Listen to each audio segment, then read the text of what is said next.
ये कहानी बहू के उस कर्तव्य को बताती है जिसकी उम्मीद में हर माँ अपने बेटे के लिए लड़की लाने का सपना देखती है। क्या हुआ है तुम्हारी माँ को? मैं शादी में भी देख रही थी, कुछ बोलती ही नहीं है। हाँ, वो पापा के जाने के बाद माँ को सदमा लग गया था। वो देखती समझती तो सब कुछ है, लेकिन बोलती नहीं है। वो आज भी पापा के समय में ही जी रही है। बहुत प्यार था माँ पापा के बीच। शिल्पी को सास पर दया आती है। वो सोचती है कि वो सास से बात करेगी और उन्हें समझाएगी कि जीवन में आगे बढ़ना ही नियम है। माँ जी, खाना खा लीजिए। वो क्या है ना, आपके सोने का वक्त हो रहा है। लेकर जा ये खाना यहाँ से। इन्होंने कुछ खाया नहीं है और मैं खा लूं। सास बहू के हाथ से खाना लेकर थाली फेंक देती है। रोहित के पापा वो आ जाए दफ्तर से, तभी उनके साथ मैं खाना खाती हूँ। वैसे काफी दिन से दिख नहीं रहे, न जाने कहाँ चले गए हैं। शिल्पी को सास की हालत पर दया आती है। वो सोचती है कि कैसे भी करके वो सास को ठीक करेगी, लेकिन करती तो क्या करती। अरे शिल्पी, तू ना ये साड़ी मत पहना कर, सूट पहना कर। पापा, मेरी सास को ससुर जी के जाने के बाद सदमा लगा है। समझ में नहीं आता उनको पुराने दिनों से कैसे बाहर निकालूं। अरे तो उनका इलाज करवा, डॉक्टर के पास लेकर जा। लेकिन पापा, सदमे के लिए तो कोई दवाई नहीं होती। बेटा, सदमा वो शब्द है जो हम बोलचाल की भाषा में इस्तेमाल करते हैं। दरअसल ये दिमागी बीमारी है जिसे डिप्रेशन कहते हैं। तुम अच्छे से डॉक्टर के पास अपनी सास को लेकर जाओ। शिल्पी सास के पास जाती है। माँ जी, चलिए घूमने चलते हैं। सास निराश होकर कहती है, कहाँ चलना है बहू? वैसे भी अब मन नहीं करता कहीं जाने का। मैं घर में ही ठीक हूँ। ये आएंगे तो मुझे घर पर रहना चाहिए ना। अरे चाय मांगते हैं, आते ही उन्हें चाय देनी पड़ती है। माँ जी, पास में ना एक डॉक्टर है, उनके पास चले क्या? अरे नहीं तो, मुझे क्या हुआ है, मैं नहीं कहीं जाऊंगी। सास बहू के साथ डॉक्टर के पास नहीं जाती। एक दिन बेटा घर की दीवार पर पिता की फोटो लगाकर माला डाल रहा होता है कि सास बोल पड़ती है, अरे क्या कर रहा है? पागल हो गया है क्या? मेरे पति की फोटो पर क्यों माला चढ़ा रहे हो? जानते नहीं हो कि किन लोगों के फोटो पर माला चढ़ती है? माँ, पिताजी अब नहीं रहे, ये समझना चाहिए तुम्हें। अरे क्या हो गया है, पागल हो गई हो क्या? सुबह शिल्पी को उसका पति माँ की सारी बात बताता है। माँ को पागल खाने छोड़ाते हैं और कोई चारा नहीं है। कम से कम वक्त पर पूरा ध्यान तो रखा जाएगा। अरे क्या हो गया है तुम्हें? कैसी बात कर रहे हो? माँ है वो तुम्हारी, उनका ख्याल मैं रखूंगी। मेरी पापा से बात हुई थी, कह रहे थे कि ये कोई दिमागी बीमारी होती है। तभी शिल्पी की चाची सास वहाँ आ जाती है। कैसी बीमारी? कोई बीमारी नहीं है, नाटक है नाटक। काम धाम ना करने के, खुद को बेचारा बताने के। अरे दुनिया में जो आया है वो जाएगा ही ना, कि नहीं जाएगा? सही बोल रही हो चाची। अरे पापा को गए 3 महीने हो गए, मेरी शादी हो गई है। ये नहीं कि बहू के साथ अच्छे से वक्त बिताए। शिल्पी की नजर बाहर बैठी सास पर पड़ती है, जो बिल्कुल गुमसुम चुपचाप बैठी होती है। क्या चाची, वैसे भी आपके घर में भी जब से भाभी आई है, आप भी तो काम नहीं करती। माँ को क्या जरूरत है काम की, जब मैं आ गई हूँ तो? अरे तुम माँ को जानती नहीं हो।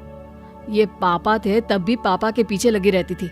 हर काम सिर्फ पापा के लिए करती और उन्हीं के कहने पर करती। देखो, मैं समझ सकती हूँ, माँ जी पिताजी से काफी जुड़ी थी, लेकिन पिताजी के जाने के बाद वो उन्हें भूल नहीं पा रही हैं। माँ जी अभी भी उसी दुनिया में है जहाँ वो पिताजी के साथ थी, लेकिन अब उन्हें वापस इस दुनिया में लाना होगा। ये क्या दुनिया लगा रखा है? अरे पागल हो गई है पति के लिए। इसको तो किसी अस्पताल या पागल खाने में छोड़ आओ। सही कह रही हो चाची। रात भर जागना, न खाना न पीना, न किसी से बात करना। इनका एक ही गुजारा है कि इन्हें किसी पागल खाने ही छोड़ाते हैं। बहू के लाख मना करने पर भी सदमे में बैठी माँ को लेकर बेटा अस्पताल चला जाता है। माँ, आज से तू यहीं रहना, मैं जा रहा हूँ। माँ, जो कि दिमागी रूप से बीमार थी, बेटी को बस जाता हुआ देखती है। घर आते ही बहू पूछती है, आसपास के लोगों को तुमने देखा? कैसा पागलों जैसा व्यवहार कर रहे थे। माँ वहाँ कैसे रहेंगी? अरे तो यहाँ कैसे रहेंगी? वहाँ रहेंगी तो डॉक्टर की निगरानी में रहेगी ना। समय से दवाई खाना, वरना याद है कैसे खाने की प्लेट को फेंक दिया था। और माँ को दवाई की भी जरूरत है। बहू को अब घर में सास के बिना चैन नहीं मिलता। वो सोचती है कि क्या पागल खाने में रहने से उसकी सास ठीक हो जाएगी। पति से लाख कोशिश करती है कि वो सास को घर ले आए, पर वो नहीं मानते। फिर एक दिन, माँ जी देखिए, मैं आपके लिए क्या खाने के लिए लेकर आई हूँ, आपकी फेवरेट बेसन के गट्टे। सास जो पागल खाने में रहकर और शांत हो जाती है, उसे चुपचाप देखती रहती है। ये नहीं आए लेने मुझे, यहाँ ठीक नहीं लगता मुझे। हाँ हाँ माँ जी, घर चलेंगे ना हम, लेकिन उससे पहले आप मेरे साथ चलिए। बहू सास को पार्क में ले जाती है। माँ जी देखिए, कितनी खुली साफ हवा है, यहाँ जोर जोर से सांस लेने से मन हल्का हो जाता है। वो सास को योगा कराने ले जाती है। ऐसे लोगों को योगा जरूर करना चाहिए, इससे शरीर ठीक होता है और खासकर दिमाग। तो रोज 1 घंटे के लिए आप अस्पताल जाकर इनको योगा की ट्रेनिंग दे सकते हैं क्या? हाँ हाँ, क्यों नहीं, हमारा तो काम ही यही है। वैसे आप अपना काम निभा देना, फीस वक्त से दे देना। अब क्या था, सुबह शाम बहू अस्पताल जाकर सास को वॉक पर ले जाती। दवाई के साथ योगा, सास की तबीयत धीरे धीरे ठीक होने लगती है। एक दिन, बहू मैंने तो सोच लिया था कि जीवन खत्म हो गया है, लेकिन तूने मुझे संभाल लिया। कैसी बात कर रही है माँ जी? सास के बिना ससुराल अच्छा नहीं लगता। मैं जानती थी कि आपको किसी बात का सदमा लगा है और सदमे से निकालना जरूरी था। चलिए घर चलते हैं। नहीं बहू। बहू हैरान हो जाती है। कैसी बात कर रही है माँ जी? घर आपका है, आपको संभालना है, मेरा साथ देना है। माँ जी, सदमा किसी भी चीज का लग सकता है, लेकिन उसे पागलपन मानकर जिंदगी की उम्मीद छोड़ना गलत है। चलिए, मैं आपको घर ले जाने आई हूँ। माँ बहू के साथ घर जाती है, जहाँ बेटा माँ को देखता ही रह जाता है। क्या देख रहा है? और पूरे घर में पापा की फोटो क्यों नहीं है? पता है ना, किसी के चले जाने के बाद उनकी फोटो पर हार लगाया जाता है। आशा ने बेटे को गांव से बाहर भेजा और बेटे ने शहर जाते ही नौकरी के साथ साथ शादी भी कर ली और अपनी बीवी के साथ शहर में ही रहने लगा। पर जब माँ को पता चला कि उसके बेटे विवेक ने शादी कर ली है, तो उससे रहा नहीं जाता और वो अपने बेटे को फ़ोन करती है। बेटा, तूने तो शादी कर ली और खुद शहर में बस गया, कभी माँ के बारे में सोचा ही नहीं। आज तक मैं अपनी बहू से मिल भी नहीं पाई हूँ। माँ फिक्र मत करो, अब बहुत जल्दी अपनी बहू से मिल लोगी। अरे रहने दे, अगर तुझ पर विश्वास किया ना तो तू कभी मुझसे मिलने ही नहीं आएगा। इसलिए मैंने फैसला किया है कि मैं खुद शहर आऊँगी और कुछ दिन तुम्हारे साथ रहूँगी और अपनी बहू से अपनी सेवा भी करवाऊँगी। अब जैसे ही विवेक को पता चलता है कि उसकी माँ गांव से आ रही है, तो उसके तो पसीने छूट जाते हैं और वो अपनी माँ से बात करने के बाद परेशान होकर सपना से कहता है, सपना, माँ आ रही है। किसकी माँ? मेरी माँ तो यहीं रहती है। अरे यार, मेरी माँ आ रही है, वो भी गांव से। और गांव की बहू को तो खाना बनाना, सास की सेवा करना, कपड़े धोना, बर्तन धोना सब आता है, लेकिन तुम्हें तो मुझसे लड़ने के अलावा कुछ नहीं आता। देखो, माँ आ रही है, इसलिए तुम माँ के सामने मेरा नाम भी मत ले लेना, वरना माँ मुझको लेकर यहाँ से चली जाएगी और तुम्हें यहीं छोड़ देगी। क्या सासू माँ आ रही है? हमने तो घर में नौकरानी रखी है, हम तो अपना पेट भरने के लिए खाना भी नहीं बना पाते। मैं माँ जी का खाना कहाँ से बनाऊंगी? देखो, मुझे घर का कोई काम नहीं आता। विवेक, तुम ही सोचो अब मैं क्या करूं। अब सपना को जैसे ही पता चलता है कि उसकी सास आ रही है, तो उसकी हालत देखने लायक हो जाती है, क्योंकि सपना को कोई काम ही नहीं आता था और उसकी सास गांव की रहने वाली थी। आखिर गांव की सास तो बहुओं से ही सारा काम कराती है। यही सोच सोच कर सपना और विवेक का बुरा हाल हो रहा था। तभी वहाँ सपना की नौकरानी कमला ताई आती है। आका भाई मैम साहब, आज मेरी तबीयत कुछ ठीक नहीं है, इसलिए मैं ना जल्दी घर जाएगी। जाते टाइम पर किचन मत करना। हाँ कमला, अब मैं कभी किचन नहीं करूंगी, क्योंकि मैंने सोच लिया है कि मैं खुद घर के सारे काम करना सीख लूंगी। तुम्हें ना अब कल से आने की ज़रूरत नहीं है। अकबर मैम साहब, मुझसे कोई गलती हो गई क्या मैम साहब? आपको मेरी बात बुरी लग गई? अगर मैं इधर काम नहीं करेगी तो किधर जाएगी? तुम अपने लिए कोई दूसरा घर देख लो या कुछ महीनों का इंतज़ार कर लो। क्या पता दोबारा मैं तुम्हें ही बुला लूँ, और क्या पता घर के काम सीखने के बाद मैं शायद तुम्हें कभी याद ही ना करूँ। आखिर मेरी सासू माँ जो आ रही हैं, अपना घर बचाने के लिए मुझे घर के काम तो सीखने ही पड़ेंगे ना। तुमने घर का काम वैसे बहुत अच्छा किया मेरे लिए, अब जाओ और कल से मत आना। हाँ, इतना बोलकर सपना अपने पास वाली पड़ोसन के घर जाती है और अपनी दुख भरी कहानी उसे बताती है। विनीता यार, अब तू ही कुछ कर सकती है। तू तो एक परफेक्ट बहू है जो अपनी सास, ससुर, पति, बच्चे, ननद सबको संभालना अच्छे से जानती है।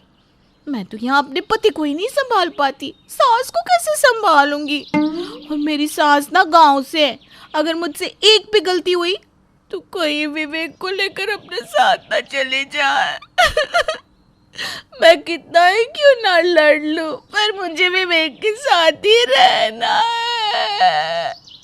सास के आने का इतना डर किसी के अंदर मैं पहली बार देख रही हूँ। अरे पर तू फिक्र मत कर, तू ना बिल्कुल सही घर में आई है।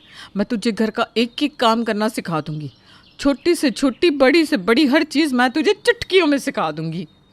विनीता की बात सुनकर सपना का डर थोड़ा कम होता है और उसकी परेशानी भी अब कम हो जाती है। अब अगले ही दिन से विनीता सपना के घर जाकर उसे घर की साफ सफाई करना सिखाती है।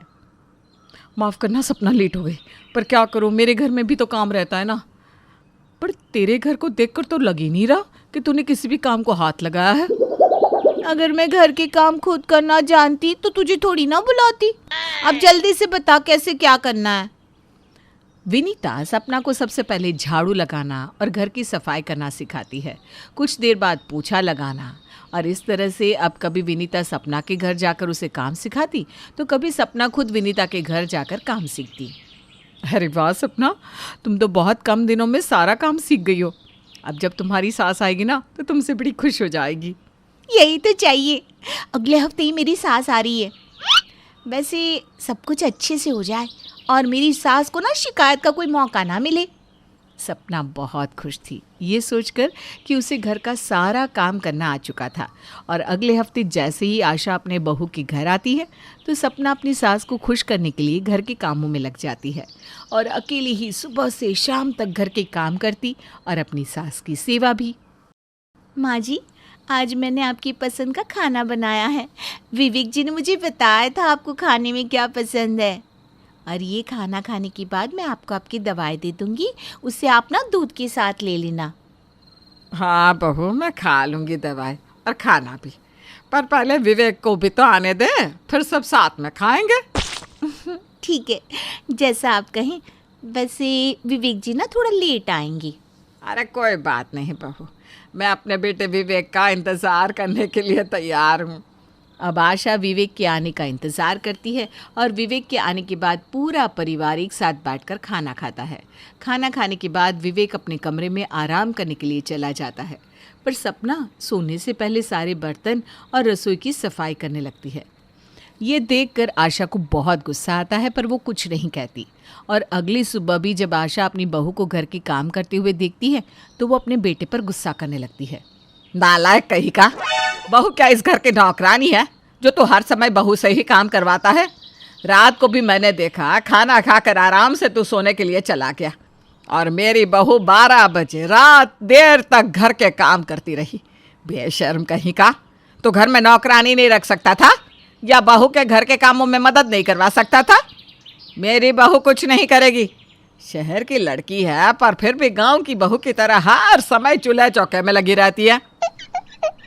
सपना तो ये सब कुछ आपके लिए कर रही है माँ, क्योंकि आपको ही तो एक संस्कारी बहू चाहिए थी ना। अरे चुप कर, बहू से काम करवा कर मजे ले रहा है तू और नाम मेरा लगा रहा है। हाँ, मुझे संस्कारी बहू चाहिए थी, लेकिन मुझे नौकरानी बहू नहीं चाहिए थी जो सुबह से शाम तक घर के कामों में ही व्यस्त रहे, जिसके पास खुद के लिए समय ना रहे। बहू, तुझे कल से घर का कोई काम करने की ज़रूरत नहीं है। मैं भी देखती हूँ ये तुझसे कैसे घर के काम करवाता है। तू कोई इस घर की नौकरानी थोड़ी ना है जो सारा दिन काम करेगी। अरे मैं भले ही गांव की हूँ, लेकिन मेरे सोच विचार बिल्कुल भी गांव के नहीं है। तू शहर की है, शहर की, इसलिए शहर वाले तौर तरीके रख, ना कि गांव वाले। पर माँ जी, अरे पर कुछ नहीं, मैंने कह दिया ना तो कुछ नहीं करेगी, मतलब कुछ नहीं करेगी। और तू आज से ही नौकरानी की तलाश में लग जा। ठीक है माँ, हाँ, मैं आज शाम तक ही नौकरानी का इंतज़ाम कर देता हूँ। आशा विवेक की अच्छे से क्लास लगाती है। बेचारे विवेक और सपना ये सब देखते ही रह जाते हैं, क्योंकि उन्होंने जो सोचा था ठीक उसका उल्टा होता है। ये देखकर दोनों अपना सर पीटते हैं।